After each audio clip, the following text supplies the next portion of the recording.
Hello friends, welcome to my YouTube channel GS exam solution.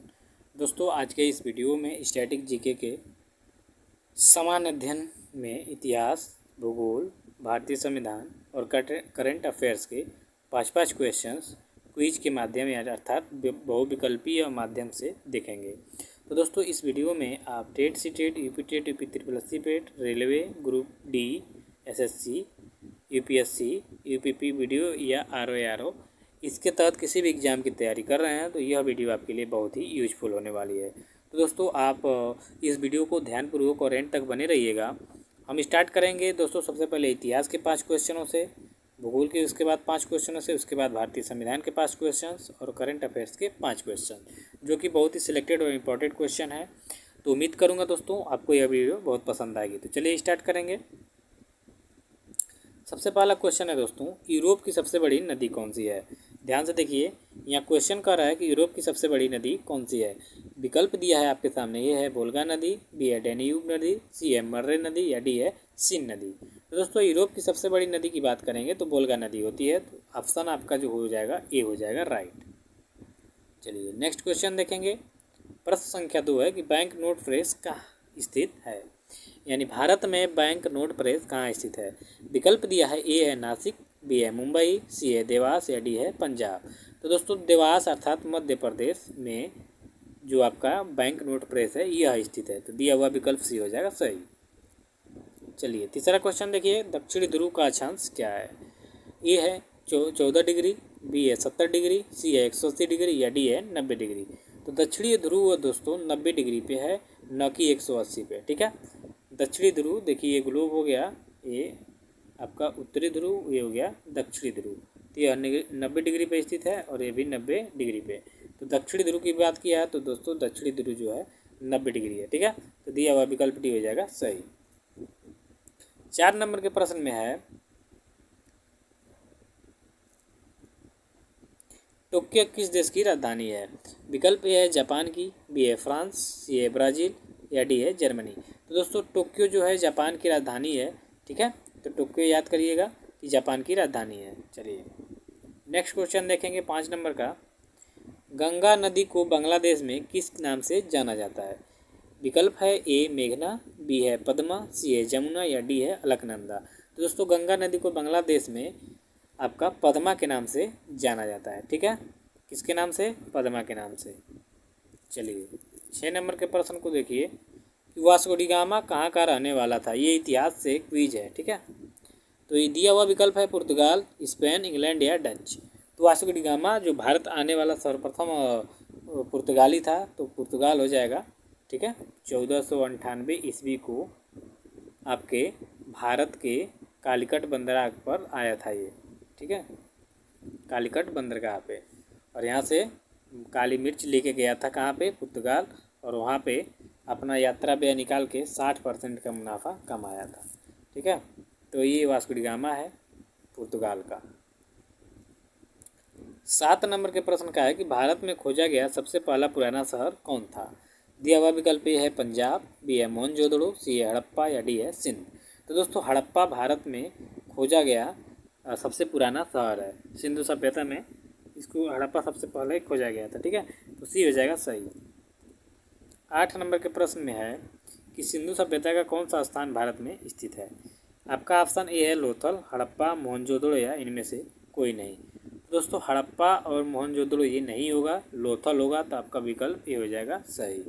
ठीक है, चलिए 9 number के प्रश्न देखिए कि भारत छोड़ो आंदोलन कब शुरू हुआ था। 1930 में, 1955, 1947 या 1942। तो दोस्तों, गांधी जी के द्वारा 1942 को भारत छोड़ो आंदोलन चलाया गया था। इसी में दोस्तों गांधी जी ने नारा दिया था करो या मरो, डू और डाई। ठीक है, डू और डाई का जो नारा था 1942 में गांधी जी के द्वारा दिया गया था और इस समय भारत छोड़ो आंदोलन स्टार्ट था। चलिए 10 नंबर के प्रश्न को देखिए, कह रहा है कि भारत के प्रथम उपराष्ट्रपति कौन थे। ये है डॉक्टर जाकिर हुसैन, बी है डॉक्टर एस राधाकृष्णन, सी है JB कृपलानी और डी है हामिद अंसारी। दोस्तों, भारत के प्रथम राष्ट्रपति उपराष्ट्रपति डॉक्टर एस राधाकृष्णन। ठीक है, यानी सर्वपल्ली राधाकृष्णन, जो कि बीते हुए समय में उनका जन्मदिन मनाया गया था शिक्षक दिवस के रूप में। ठीक है। इनके जन्म दिवस को शिक्षक इनका जो जन्म हुआ था दोस्तों, यह 5 सितंबर 1888 ईस्वी को तिरुचिपल्ली गांव में हुआ था। ठीक है, याद रखिएगा। डॉक्टर एस राधाकृष्णन भारत के प्रथम उपराष्ट्रपति थे और भारत के दूसरे राष्ट्रपति थे। 11 नंबर के प्रश्न में देखेंगे कि भारत में नागरिक सेवा का जनक किसे माना जाता है। वेरी इंपॉर्टेंट क्वेश्चन है। Lord Cornwallis, Lord Mountbatten, Lord Dalhousie या लॉर्ड वेलेस्ली। तो लॉर्ड कॉर्नवालिस को भारत में नागरिक सेवा का जनक माना जाता है। यानी जो यूपीएससी की पेपर आप दे रहे हैं आईएएस पीसीएस की, इस सेवा का आरंभ करने वाला व्यक्ति जो था लॉर्ड कॉर्नवालिस था। तो ये हो जाएगा आपका राइट। किस अनुच्छेद के तहत पंचायतों को संवैधानिक दर्जा दिया गया है। यह है विकल्प अनुच्छेद 40 के तहत, अनुच्छेद 239 के तहत, सी है अनुच्छेद 243 के तहत, या डी है अनुच्छेद 226 के तहत।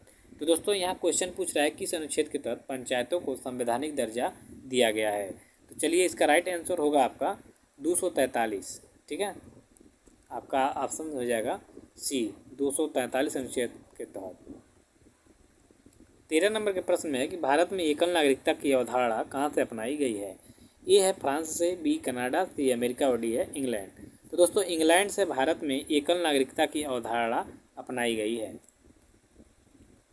14 नंबर के प्रश्न में है कि सरकारी आयोग किससे संबंधित है। केंद्र राज्य संबंधों से, कोयला घोटाले, नदी जल विवाद या उच्च शिक्षा से। तो दोस्तों सरकारी आयोग जो है केंद्र राज्य संबंधों से संबंधित है। याद रखिएगा केंद्र राज्य संबंध। प्रश्न 15 है कि लोकसभा का सदस्य बनने की न्यूनतम आयु कितनी होती है। ए है 30 वर्ष, 25 वर्ष, 20 वर्ष या 35 वर्ष।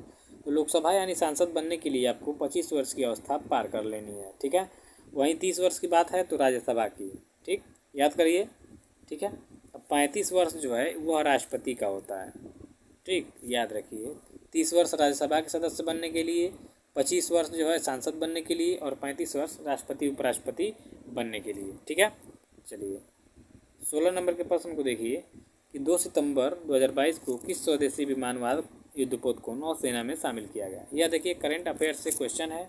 आईएनएस सिंध, आईएनएस कलवारी, उसके बाद है आईएनएस विक्रांत और आईएनएस चक्र। तो आईएनएस विक्रांत को दोस्तों क्या किया गया है कि नौसेना में कि बेड़े में इसको शामिल किया गया है। ठीक है, आईएनएस विक्रांत यह स्वदेशी जलपोत है। उसके बाद है 17 नंबर के प्रश्न में कि 67वें फिल्म फेयर अवार्ड 2022 में सर्वश्रेष्ठ फिल्म का अवार्ड किसे मिला है। तो ये फिल्म है 83, बाहुबली 2, KGF 2 या शेरशाह। तो शेरशाह को दोस्तों मिला है 67वें फिल्म फेयर अवार्ड 2022 का सर्वश्रेष्ठ फिल्म अवार्ड शेरशाह। 18 नंबर के प्रश्न है कि हाल ही में भारत के किस देश के साथ कुशियारा नदी के अंतरिम जल बंटवारे पर अंतिम समझौता किया गया है। विकल्प है नेपाल, बी है बांग्लादेश, सी है भूटान और डी है पाकिस्तान। तो दोस्तों बांग्लादेश के साथ भारत ने कुशियारा नदी के अंतरिम जल बंटवारे पर समझौता किया है। तो बी आपका जो ऑप्शन है वो हो जाएगा राइट। 19 नंबर के प्रश्न में है कि किस नेता की पुण्यतिथि पर a new India selected writing 2014 से 19 पुस्तक का विमोचन हुआ है। यह वेरी इंपॉर्टेंट क्वेश्चन है आपका। A new India selected writing 2014-19 पुस्तक का विमोचन हुआ है किस नेता की पुण्यतिथि पर। दिया हुआ विकल्प है अटल बिहारी वाजपेयी, सुषमा स्वराज, अरुण जेटली या मनोहर पर्रिकर।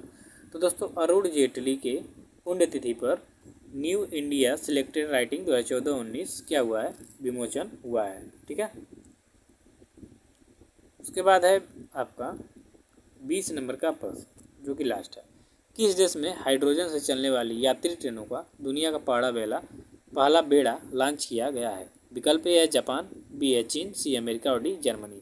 तो दोस्तों जर्मनी में विश्व में पहला हाइड्रोजन से चलने वाली ट्रेन का पहला बेड़ा लॉन्च कर दिया गया है। तो इसका विकल्प डी हो जाएगा सही, जर्मनी। तो दोस्तों इस वीडियो के साथ लूँगा विदाई, मिलते हैं नेक्स्ट वीडियो में।